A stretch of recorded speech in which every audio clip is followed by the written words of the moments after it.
button this time. So we are recording. I do, if you weren't here for the last... You've been home? No.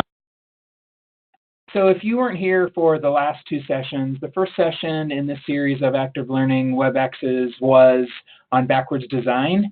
And I didn't record that session, but I will be doing a video of it. So if that's something you want, you can email me. And the one we did last week was the follow-up to that on backwards design, specifically focused on formative and summative assessments. There is a video of that, so if you weren't here last week and you want that one, let me know, and I'll give you access to that video. So this WebEx is on active learning and really focused on the science of learning. How can what we know about the science of learning inform our teaching, or how should it inform our teaching? And what it doesn't say here as well is, how can what we know about how the brain works and how the brain learns help us help our students become better learners? And so let's drive on. So this is me talking, Eric Salahub, philosophy faculty at Larimer, instructional coach at Larimer, and also on the line is Carrie Mitchell. I want to say my partner in crime. My partner in active learning, English faculty instructional coach, and both of us run the Active Learning Institute. So that's us. Carrie's going to be handling the chat, and so please do use the chat. As we're talking today, think about a course. Think about a course you're teaching. There's going to be times to stop and think, and the whole idea of doing this is not for you to spend an hour on Valentine's Day listening. Do that, but go into your classes and use some of this stuff. Actually apply it.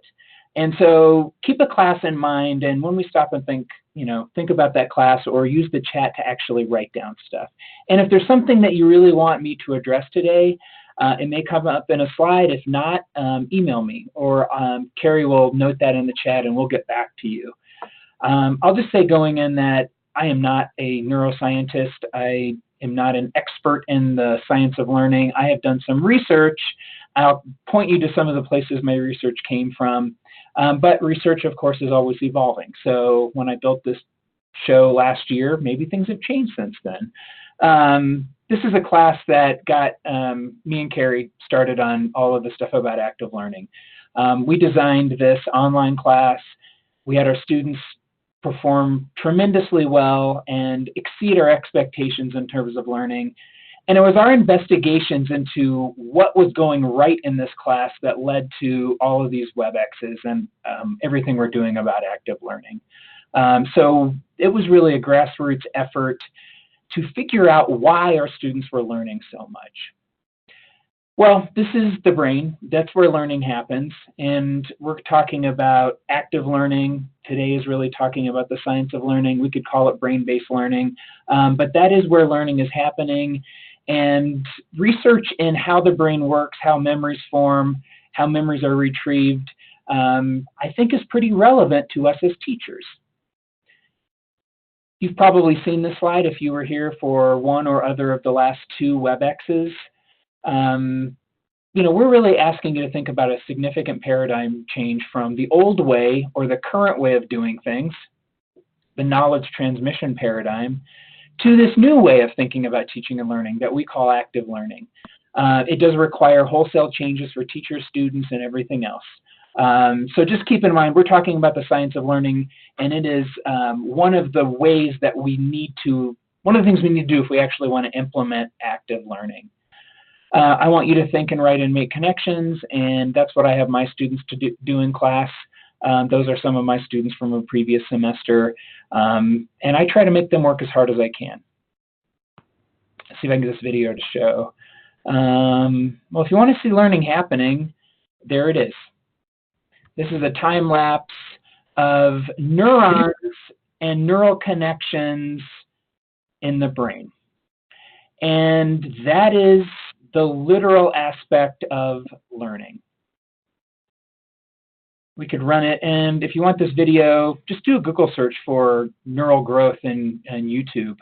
I mean, that is literally the formation of neurons, the strengthening of neurons, the formation of, when we talk about neural networks, this is what we're talking about. That's our goal, right? To help our students develop neurons and neural networks so that they can recall memories when they need them. Let's see if I can actually advance my slide here. Maybe it'll let me. Well, this is how memories are made. There are multiple steps. First, there has to be something there to learn, right? Some kind of sensory information.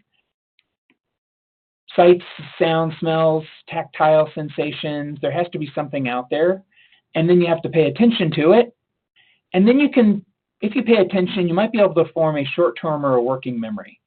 And if you do that, maybe you can actually rehearse and encode that memory and create a long-term memory. And you can see those last two boxes, the blue and the green, are iterative and recursive. They're going to wrap around, and it's not a one-step process. Well, let's assume there's something there to learn, right? And now let's talk about paying attention. I'm going to mute everybody again. All right, good. So think about this question, and feel free to type into the chat if you want to. Which of the following is true about multitasking?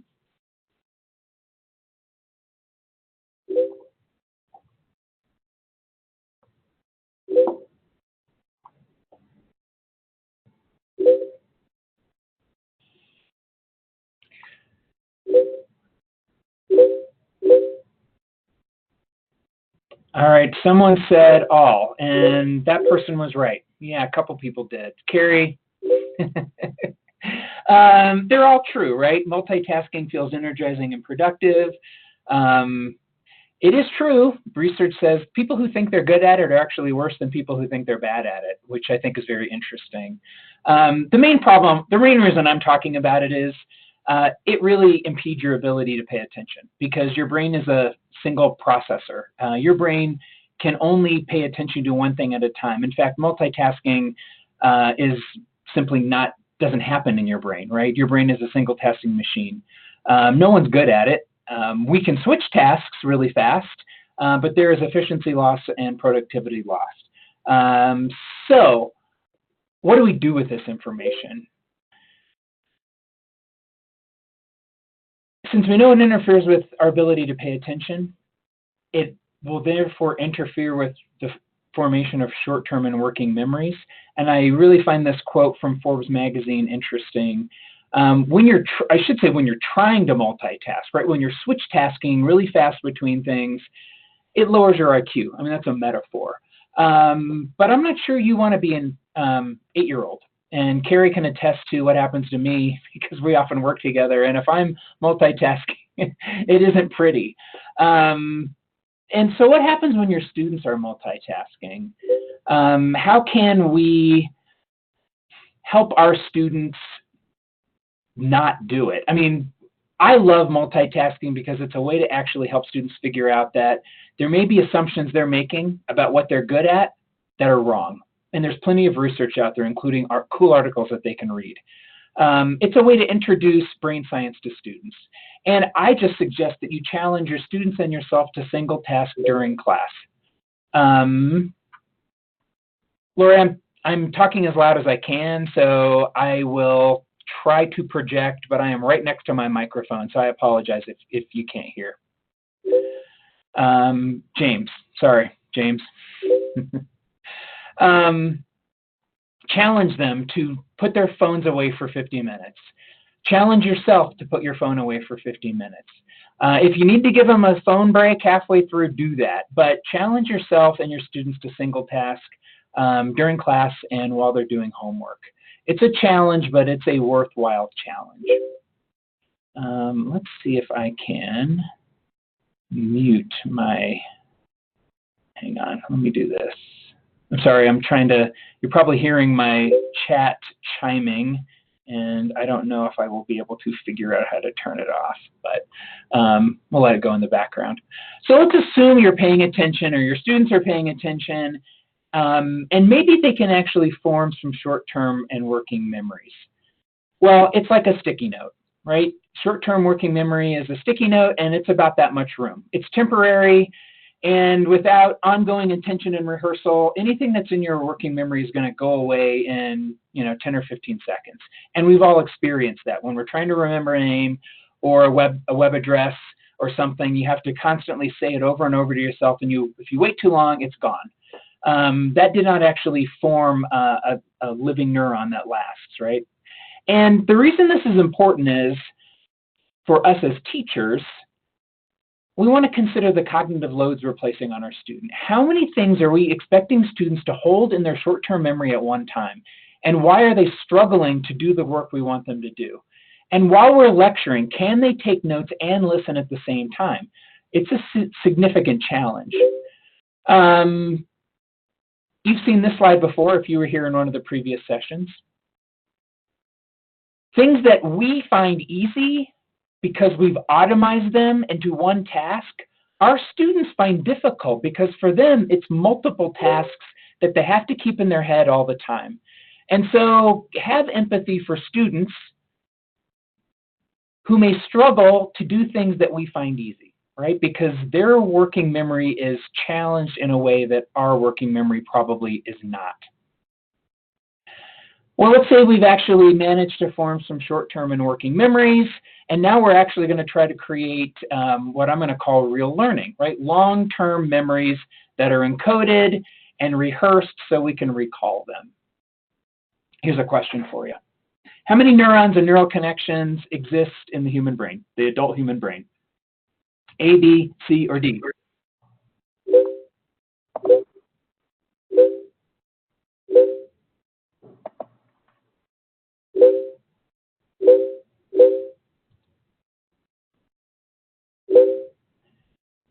Well, we'll come back to that in a minute. So suppose your brain is a DVR. It's not, but just pretend that it is. How many hours of TV shows could it record? What's its memory capacity? 10,000 hours, 100,000 hours, 1 million hours, 3 million hours. Laura, that's fine. Guessing is good. All right, we'll come back to that one too.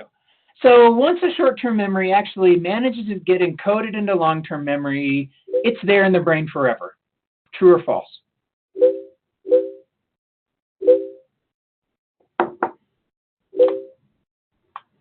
All right, let's go. I struggled to actually figure out how to write 150 trillion. I know I had never typed that number before. It's a lot. Yeah, your brain has the capacity to form 150 trillion neurons and neural connections. Well, you could, if it was a DVR, it could record 300 years of TV. Well, the philosopher in me says that's more years than we're going to live. So don't worry about filling up your students' brains or your own. There is, for all intents and purposes, an unlimited storage capacity in the human brain to memorize things. And at least the current research in learning and forgetting says once you've encoded a memory into long-term memory, it is there forever. It's there. The fact that it's there, though, it's not a trick question. The fact that you have a memory does not mean you can recall it, right? Those are two different things. We got to form the memory, and then we actually have to haul it back up, right? It's, even if it's in there, that doesn't mean we can get back to it or get back to it easily. So this is learning, right? Learning is memories and recall. Learning involves encoding information into long-term memory that become parts of robust neural networks so that that information can be recalled when you need it in a variety of contexts.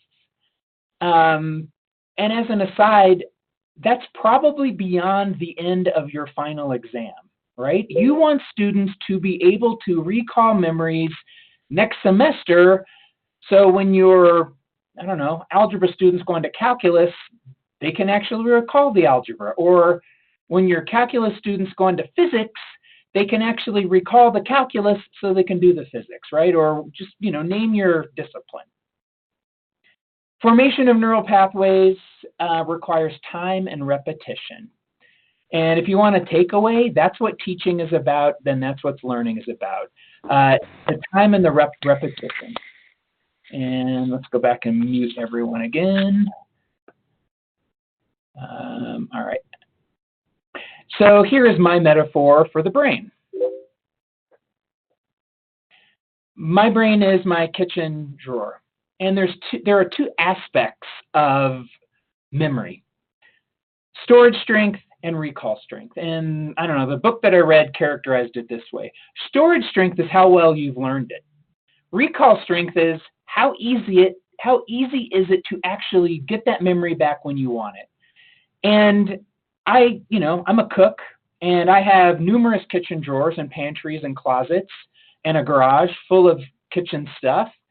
And if those are long-term memories, every time I put something in there, it doesn't disappear. It's in there, right? That memory, that avocado slicer is in there somewhere because I got it for Christmas 20 years ago. But that doesn't mean the recall strength is high. What's at the front of the drawer? If that's a neural network, things that are networked into lots of, yeah, Laura, thank you for that, and thank you, Shannon. Things I use all the time are at the front of the drawer, right? Things that are tied into a whole bunch of different recipes that I make. Or the thing I just used last time is in there, but if I don't use it again, it's slowly going to slide to the back somewhere. Come up with your own metaphor for memory and help your students think about what it means to gain a memory, which is important, because if it's not in the drawer, you can't get it back. You want it in the drawer, and you want it close enough to the front so you can grab it when you need it. And of course, your brain is much bigger than a drawer. There's a big front of your brain, right? But still, things will slide to the back. I'm using metaphors here.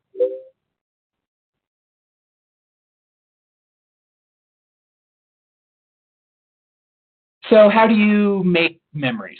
It's about rehearsal, encoding, and practice.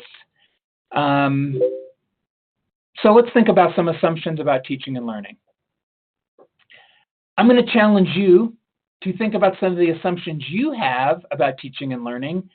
And I'm going to go out on a limb and say some of your beliefs about teaching and learning are wrong. Maybe they're not, but what if they are? Maybe I'll burst some bubbles for you today. I hope I don't make any enemies. And we've got to help our students challenge their assumptions about studying and learning. If you were here for the last presentation, you're probably here because you know there are things that you don't know about learning. You know that there are things you're currently doing that aren't working or aren't working as well as they could be. There's something else you could be doing that might work better. And we know our students, if they're studying, it's not always very effective because they come to class unprepared. Now, if they're not studying, that's why they're unprepared. But my guess is most of them who are studying are unprepared because their study strategies don't match up with study strategies that actually work. A little bit. I'm going to mute everybody again.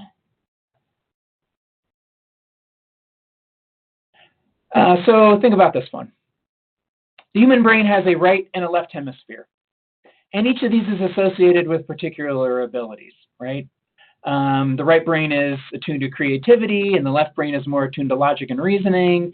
And, some people are right-brained and some people are left-brained. True or false?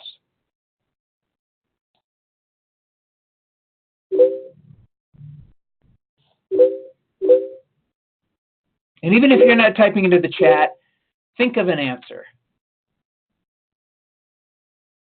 It's false. At least according to the current research, you've got two hemispheres. Unless you were one of those rare people that is born with one hemisphere, and there are people that are born with one hemisphere or have a serious brain injury and have one hemisphere destroyed or removed because of brain surgery, you've got two halves. You're not right-brained or left-brained. You've got both halves. They're connected by the corpus callosum. Both halves talk to each other. There's really no evidence in the research to say that there are right-brained or left-brained people. It's a belief. But I'm talking about what the research tells us about the brain. There are no such thing as right-brained people and left-brained people. And if your students think that they're right-brained or left-brained, they're pigeonholing themselves and limiting themselves. So don't tell them that they are. Well, we've got 5 senses. And those senses provide our brain with information that's processed and leads to learning. But some of us are attuned to one sense and some of us are attuned to the other. And so auditory learners are people who learn best through listening, and visual learners are those of us who learn best through seeing, and the kinesthetic learners among us learn best through touching and manipulation. True or false?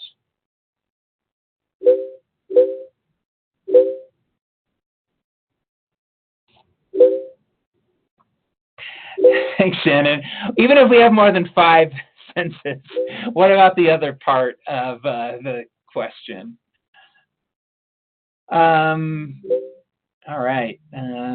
Thank you for making my computer sound like a slot machine. I don't know if you can hear the dinging, but it's kind of fun to hear all the chats come in. Well, learning styles is a very popular theory. It has been around for more than 30 years.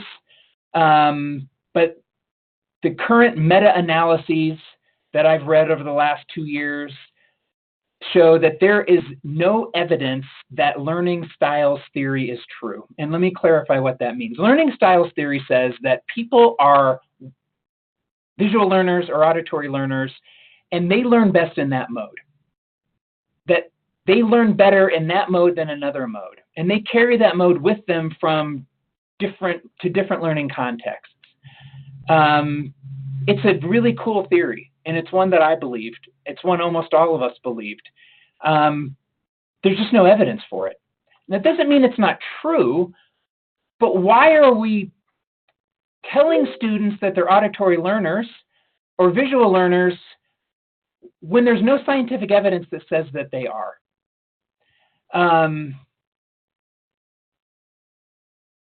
I'm talking about the research. And I know that there are people right now trying to do research on it because there are people making millions of dollars selling learning styles theory books and tests. This does not mean that people don't have preferences. I'm not talking about what you like or what you think you like or what your anecdotes tell you about how you think you learn best, because you could be wrong. Anyway, just Google it if you don't trust me, and don't trust me on any of this. I'm not lying to you, but don't trust me, right? Be skeptical. How about this one?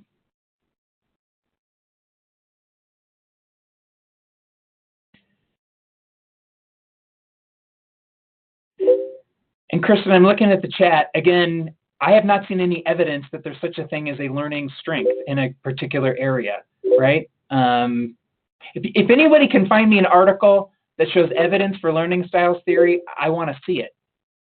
I'll change my slide for next time. Are we born with an innate amount of intelligence? Are there math people and non-math people? Sarah, I'm not surprised that you said false. We're all math people. We are. Well, maybe you want to talk about fixed mindsets and growth mindsets. Some of us are good at math, and some of us aren't good at math yet, because some of us have practiced math a lot and become good at it, and others of us think we don't like math, and so we're afraid of it, and we don't do it. And of course, when you don't practice something, you don't become good at it. And it's the same thing for people who say they're not writers, or they're not language people, or they're not music people, or they're not art people. You know, I can't, as James is here, if you want to talk about fixed and growth mindsets, I mean, there's a ton of stuff out there. The reason this slide is in here is we want to make sure our students don't think that they have an innate amount of intelligence. It's a significant problem, because if you think you're not a math person and your brain's built that way, there's absolutely no reason to practice, because practice wouldn't help you, right? If something's innate, there's nothing you can do about it. You can get better at anything if you practice. And I'm not going to show the video of the skateboarder again, even though I really wanted to. Learning is hard, and math is hard. Writing is hard, and playing a musical instrument is hard. Math people are people who have done the hard work until it isn't so hard anymore. And it looks easy for them, but it wasn't easy to begin with. I just will make one more comment on fixed mindsets. It's not just about people that they can't do. It's about people who think they're smart. Because if you think you're smart and you think smartness is innate, the worst thing ever is demonstrating you're not smart by making a mistake. And so the best way to protect yourself is to never take risks and never stretch yourself and just stay smart within the realm that you're already good. And we've all seen those students, right? They come into the class a good writer and they leave the class a good writer, and they didn't learn anything. Or they come into the class good at math and they leave good at math, but they never wanted to make a mistake, so they never took a risk. We want all students to have growth mindsets. And, you know, I've had lots of debates with people about innate intelligence and IQ. I am certainly not saying that everyone can be the kind of physicist that Einstein was, or that I'm going to run a 4-minute mile. To me, this is more about not letting students pigeonhole themselves as someone who can't learn. We can learn anything if we practice. We can get better at anything if we practice, and we want to make sure our students know that. I'm just going to point to Carol Dweck and her research at PERTS. Read her book. There's TED Talks, all kinds of stuff, cool stuff about the growth mindset. And let me back up. This is why I don't like learning styles. And this is why I don't like talk about right brain and left brain. Because it's students saying what they can and can't do, and they're pigeonholing themselves. Because if you're a right brain person, then that's why you're not good at math, right? Or that's why you're not good at logic. And if you're a left brain person, well, then that's why I'm not good at drawing. And if you're a visual learner, then you're going to avoid listening and kinesthetic. And I think we want to tell students that your brain is a multimodal learning machine. I just read some research about note-taking and then drawing notes. Well, guess what? They both work, and doing them both actually helps you learn more. Your brain can do all of those things, and the more of them you do, the more different kinds of memories you form, the more kinds of cues that you form to let you recall those memories. And I will just say, I said this, provide a variety of experiences for students. Challenge their talk about being smart or not smart, or a math person or not. And this last bullet I'll come back to if I don't run out of time in my slides. If something's easy, it is likely not the thing that is going to produce the most learning. And it sounds counterintuitive, but that is the way your brain works. The harder it's trying, the more it's learning. Because the brain is a machine, right? And, well, I'm going to move on. But that's where it's happening, right? It's up there. And again, just to zoom us out, why are we talking about this stuff? Because, if we want to actually be learner facilitators and change the way we teach and help students become learners, we have to help them figure out how their brain actually works. And I know James would back me up on this. I'm going to lose my train of thought here. Well, I just did. James, you would have backed me up on that, whatever I was just about to say. Terry Doyle says, the person who does the work does the learning. That's I got your back here. Thanks, James. Why does active learning work? Because it's aligned with the science of learning, right? I mean, that's why active learning works. It's not a fad. It works because it's actually evidence-based teaching and learning, right? And so Dr. Terry Doyle, one of my heroes, I love this quote, the person who does the work does the learning. Try to get your students to do the work, and they'll do the learning.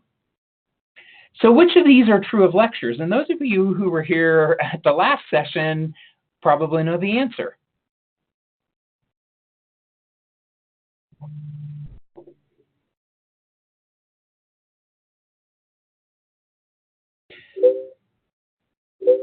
Jorge, I see your comments in the chat. I don't disagree with you.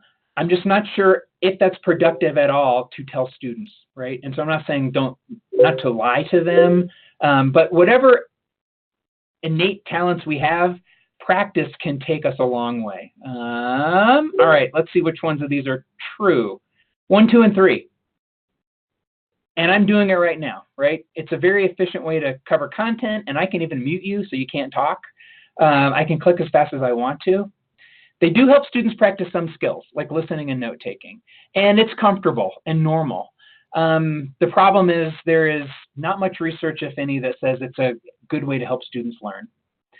And if you didn't already read this, because I told you to read it after the last session, maybe you're at home on Valentine's Day evening reading 20 Terrible Reasons to Lecture. Check it out. It's a fun read, or reach out to me or Carrie or instructional coach and talk about it. But if you've decided you're going to give up some of your lecture time or all of it, what are you going to do, right? And again, if you were here at the last session, we talked a lot about what you're going to do. And so I can't repeat all of that stuff, but if lectures are ineffective, then what are we supposed to be doing during class? Well, hopefully doing active learning. And this is a definition of active learning generated by participants in the Active Learning Institute a semester or two ago. Instead of being passive recipients of information, active learning engages students in being equal partners in creating meaning and forces them to acquire knowledge through asking questions, problem solving, collaborative learning, metacognition, reflective self-assessment, and extended applications of learning.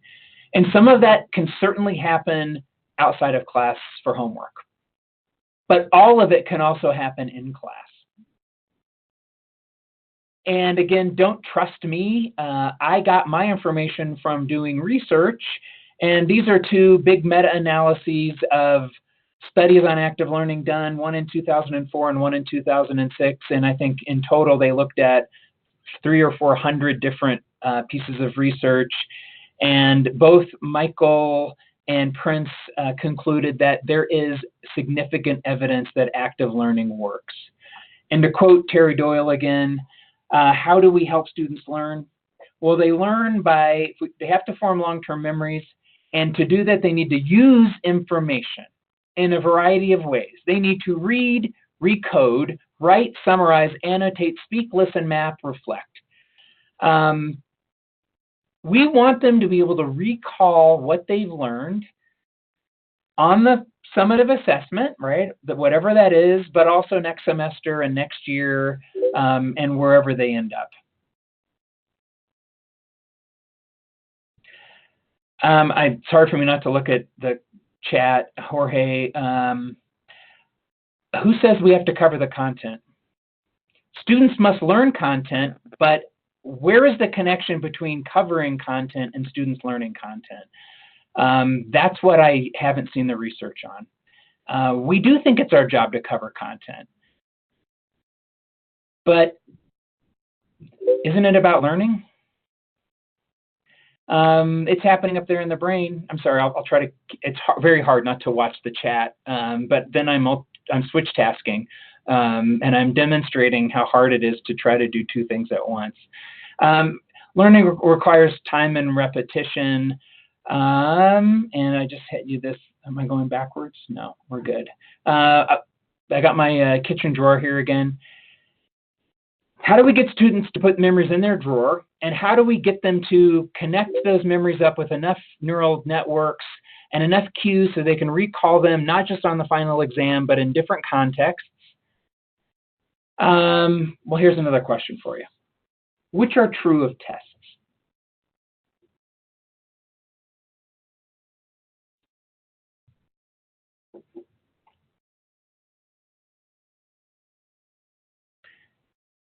All right, hopefully you're thinking, and if you're not typing, that's okay too. As I tell my students, these aren't trick questions, they're just tricky questions. They're both true. Tests are a good way to measure student learning, right? I mean, if you want to know what students memorized, tests are good. That's why we use them. I'm not sure they're a good way to measure long-term student learning, right? Maybe that's why you didn't say number one was accurate. I really want to talk about number two. We all know that that's one of the use of tests. Whether it's effective or not, we use tests to assess how much students learned. But there's another extremely powerful thing that tests can do, and that's what I want to talk about today. Testing is one of the keys to learning. Number one is about what? A summative assessment. It's about assessing what a student has learned. This is about formative. Tests are a great way to learn in the first place. Pretesting is awesome. Give a student a test before they've done the reading, before they've covered the content, or if you're going to lecture, which is fine, before you lecture on material, give them a pretest on it.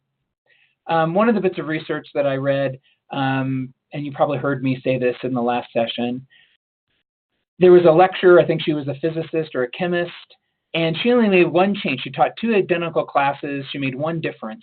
In one class, she gave pretest, and in the other class, she didn't. And in the class she gave a pretest, she had to cut out some of the content because the pretest took a little bit of time.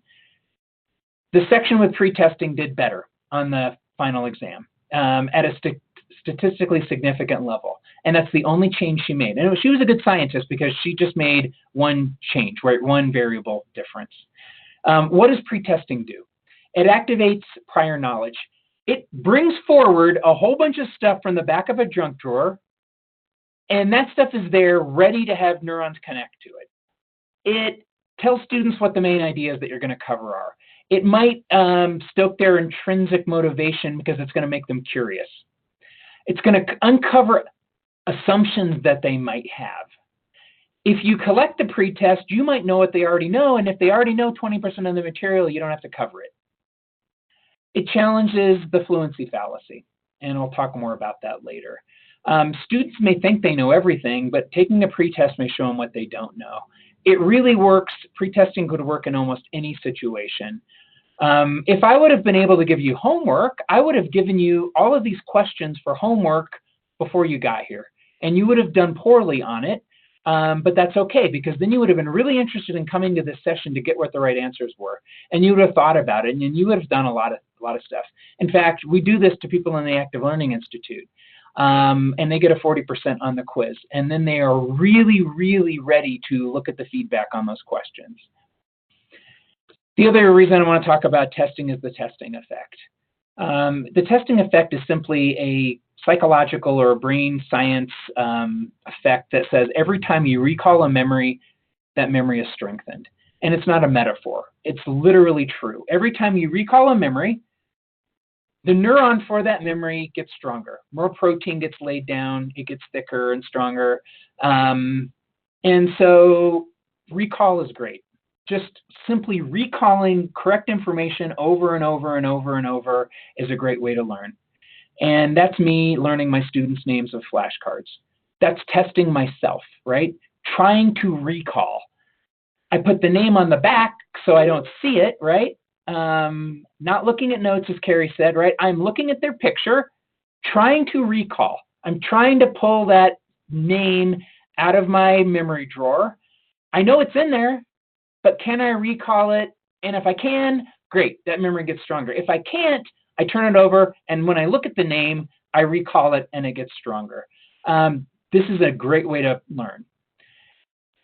Even if you learn this way, eventually those names are going to slide to the back of the kitchen drawer. I memorize all my students' names. By the next semester, they slide to the back because my brain knows they're not that important. The important ones are this semester's students. How can this inform our teaching? You can give your students quizzes to mastery. Instead of giving them a quiz and say you get one chance, give them unlimited chances and expect them to get 100%, which means they're going to have to take the quiz multiple times. It is a great way to get them to go back and do the reading again, to find the right answers. The ones that they know are right, every time they click the right answer, they're recalling the right answer, and that memory gets stronger. I really can't say enough about quizzing to mastery. As a coach, it is something I advise or suggest every single person who works with me try. The reason it's great is you can put it in D2L and it does all the work for you. And you can build in feedback, robust feedback, including videos and all kinds of stuff. Here's another question for you. Compare 2 study strategies. They both take 60 minutes. In one strategy, it's one 60-minute session of studying. In the other strategy, you break it up into 3 20-minute sessions spaced 2 days apart. Comparing those 2 strategies, 1 and 2, which of these options is true?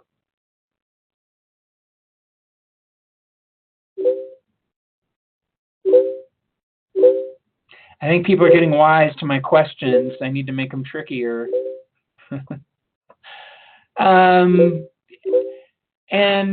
I won't say I'm not a math person, because I'm a math person too, but a 50% increase is a huge increase in learning. It's the same amount of time. Our students are super busy. They don't have time to do 3 hours of homework for every hour in class, right? That's what there's the 2 to 3 hours. They probably don't have that time. At least help them make the time they have as efficient as possible. This is called blocked study versus spaced study. We all know that this is better, but the amount that it's better is huge. And we might not know why it's better. And I think we can actually unpack some of that today. It's better. It's significantly better. So when I do my flashcards to memorize students, I do a 2-minute session, and then I stop, and then I go do other stuff. And then I come back later, and I try it again, right? That's way better than 4 minutes in a row. Oops, sorry about that. Well, guess what? After 20 minutes, stuff starts getting easier. If I'm trying to memorize names, it starts getting easier. If you're working math problems, it starts getting easier.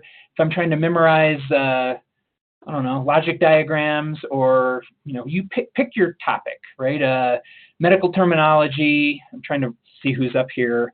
Whatever it is, after 20 minutes of working those problems or trying to solve those kinds of answers, it starts getting easier. That's when you should stop and go do something else.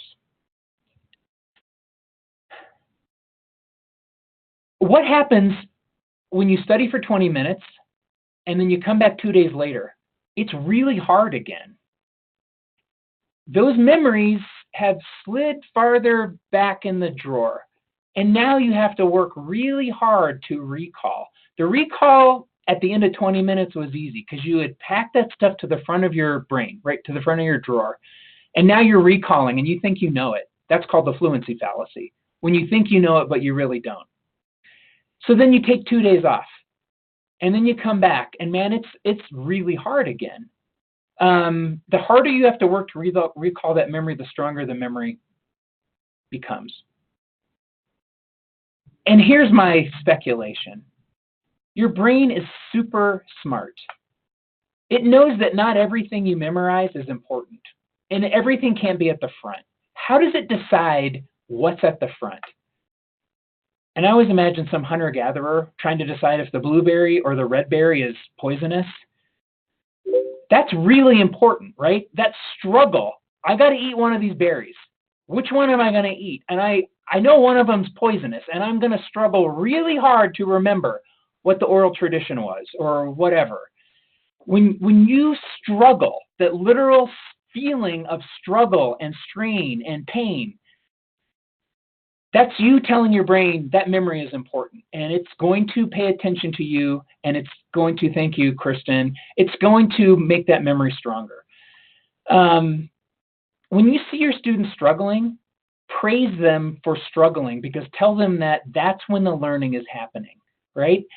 Most of us are hedonists by nature. We like pleasure. We don't like pain and frustration. We have to help our students retrain the way they frame that feeling of struggle.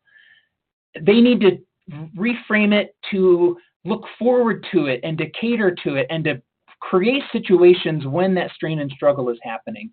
And you should do that in class and for homework.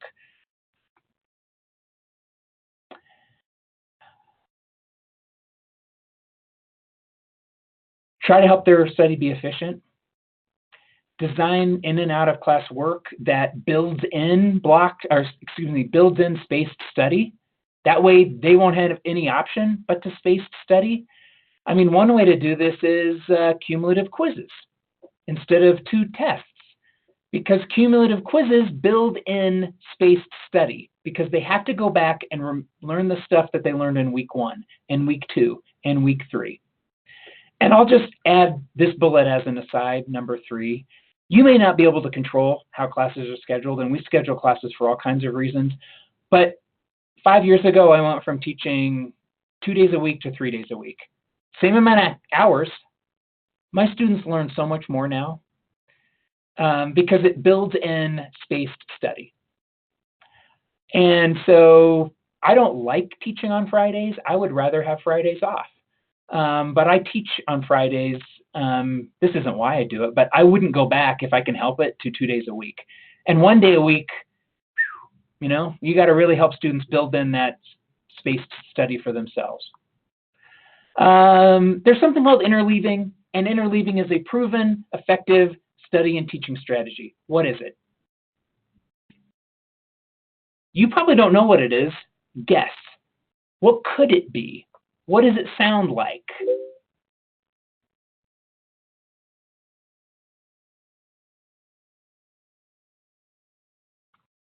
This act of guessing, of trying, I'm asking you to search through your trillions of memories and see if there's something in there that's kind of like this that you might be able to pull to the front that might end up being a cue to remembering it.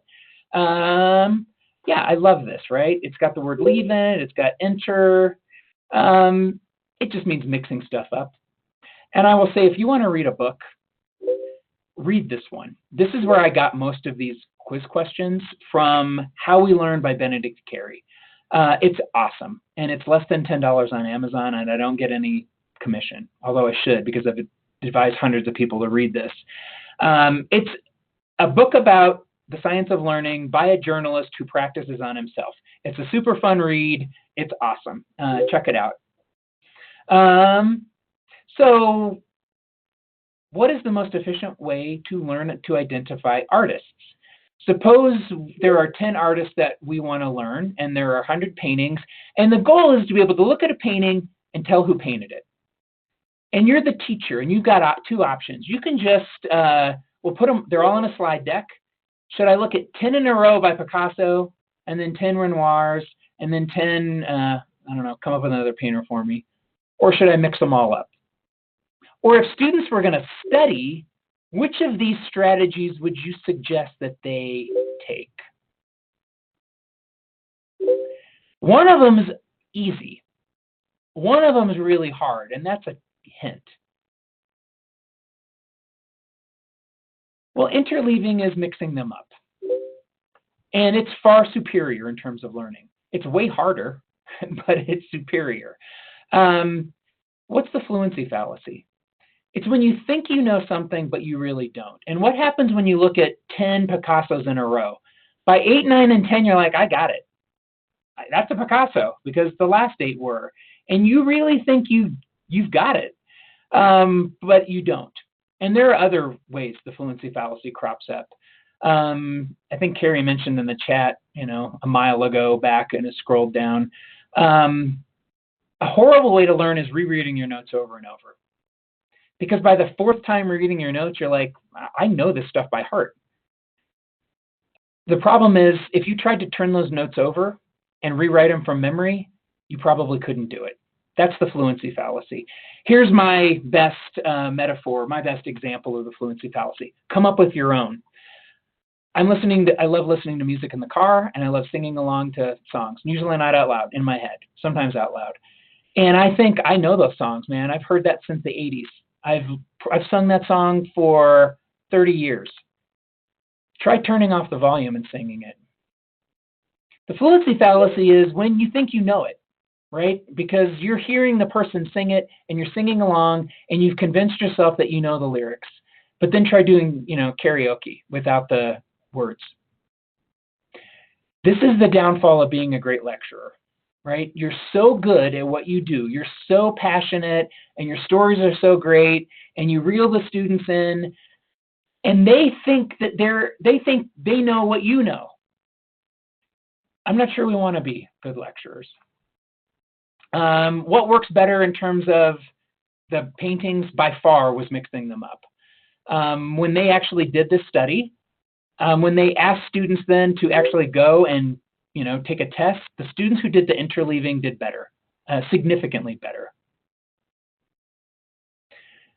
It's harder. It's harder to recall. And so it has to do with the testing effect, right? You're trying to recall, you're struggling to recall. That's going to make the memory stronger. So interleaving is great. That's probably why blocked study doesn't work. That's why space study works, because you're automatically interleaving something else in between your studying. And when you're studying something else, you're forcing or allowing those memories to fade to the background, which then means when you try to recall them, it's harder. You can build interleaving into your class. Maybe you don't want to spend, 4 weeks on Unit 1 and 4 weeks on Unit 2. Maybe you want to mix stuff up. It's going to be harder. Students may not like it, but they will probably learn more. Just keep that in mind. How can we do this? Well, I think I already said this. We can intentionally design activities that interleave. We can keep coming back to things. We can put things away. We can introduce things and come back to them later. We can use cumulative quizzes, projects, tests, essays. And when we're telling students to study, we should definitely tell them about interleaving and spaced study. They all have multiple classes. Help them be efficient with their study time. All right, how about this one? Are you on to me yet? Suppose I give you 9 minutes to memorize the lines from a play. And then you're going to have to recite those lines in 2 days or in 2 hours or at some point in the future. You've got 9 minutes. Which of these strategies would be the best at allowing you to recall the most number of lines of the play later?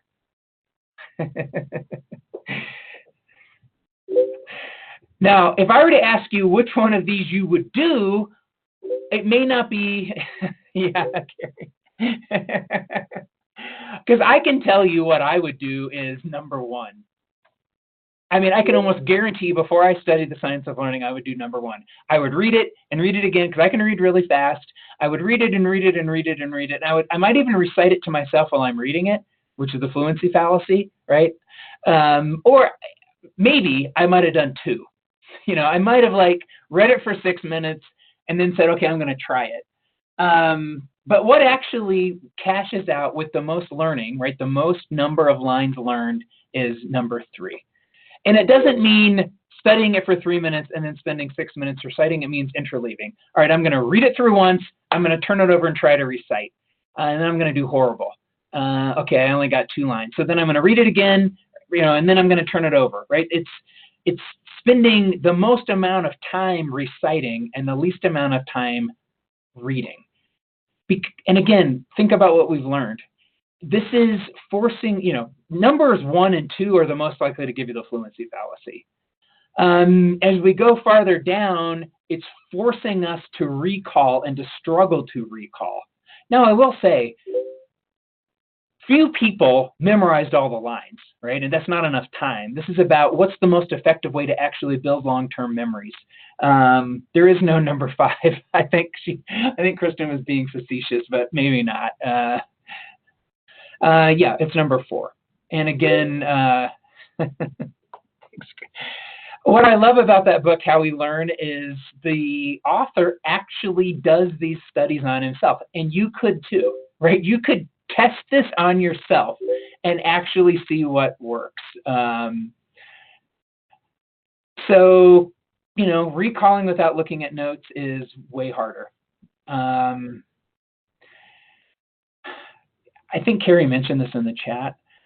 When you ask questions in class, tell your students not to look at their notes. This happened to me this semester. What do my best students do? They print off the book, because I don't have a book, it's online. They print it off, they highlight it, and they bring it to class in a binder. And then I ask them a question, and what do? Well, they think what I want them to do is get the right answer. And what's the best way to get the right answer? Go to the notes and find it. And they know exactly where it is because they spent time looking at it.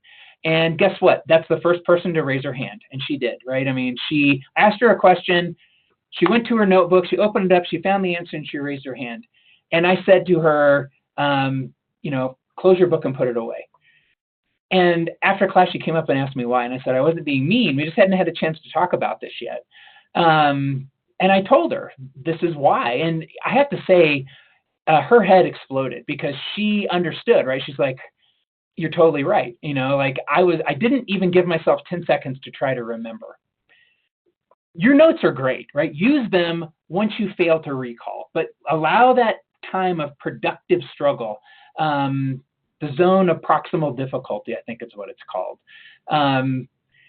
Struggle long enough to try to recall that memory, and you might actually get it. And if you actually get that memory after struggling, it's going to get a lot stronger. If you struggle and you can't get it before you get frustrated, look at your notes.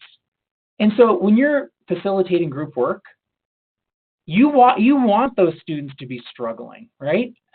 But you don't want them to struggle so far that they just give up. So, I mean, what's a teacher look like when they become a learner facilitator? It's that sort of thing, right? Creating opportunities for students to struggle, letting them know that struggle is productive, but being there to intervene when the struggle goes too far, or to push them to struggle a little bit further. I often tell my students, write about something for 2 minutes. And when they stop after 1 minute, I say, I guess you're done learning. And then after a while, they start laughing at me because they know what I'm doing. I want you to keep writing, right? I want you to keep trying. I want you to keep struggling. I don't care, guess, make something up. Write, I don't know, until something comes up out of your drawer. My students end up knowing that I'm trying to help them learn. When they're at home, tell them to not reread the book over and over.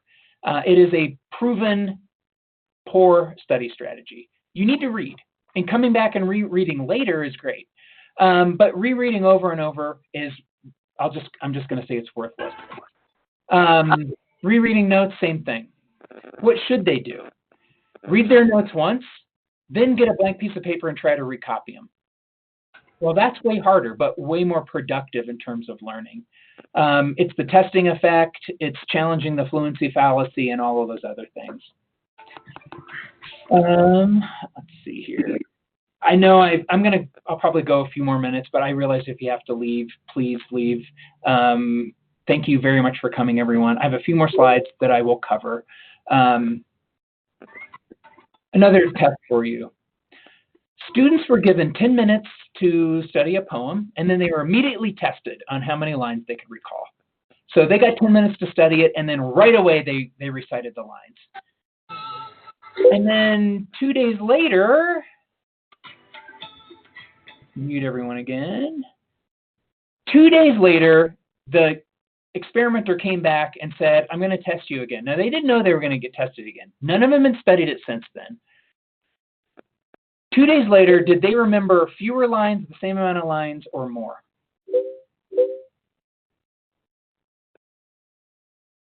And this one took me a while to wrap my head around.